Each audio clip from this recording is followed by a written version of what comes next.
এই যে তুই রোগা হয়েছিস না, এই রোগা হওয়ার রহস্যটা আজকে বল, কিভাবে রোগা হয়ে গেছিস এত।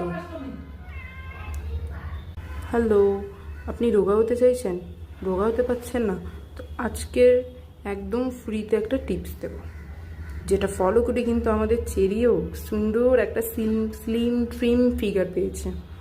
কী করতে হবে আপনাকে, তার জন্য 2 দিন ভালো করে ভরপেট খেয়ে নিতে হবে। চাইলে আপনি 7-8বারও খেয়ে নিতে পারেন, দুধ মাছ যা আছে সব কিছু খেয়ে নেবেন। খেয়ে নেওয়ার পর আপনাকে কী করতে হবে, 3 দিনের দিন বাড়ি থেকে উধাও হয়ে যেতে হবে। মানে আপনাকে চাইলে বাড়ির লোক খুঁজলেও যাতে না পায়, রাস্তার লোককে যদি জিজ্ঞাসাও করে যে দেখেছেন কোথাও তাও কিন্তু আপনাকে বাড়িতে ফিরলে চলবে না। আপনার লক্ষ্যে স্থির থাকতে হবে যে আমাকে রোগা হতেই হবে।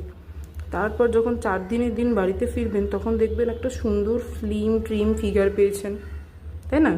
যেটা ফলো করে আমাদের চেরিও এরকম সুন্দর স্লিম ট্রিম ফিগার পেয়েছে। এখন আর কিছু বলবে না, ও বুঝতে পারছে ঠিকই। যাই হোক, কিছু ক্ষতি হয়ে গেলে কিন্তু কর্তৃপক্ষ বা কেউ দায়ী নয়, চেরিও দায়ী নয়, ওটা আপনার ওপর। Bye bye.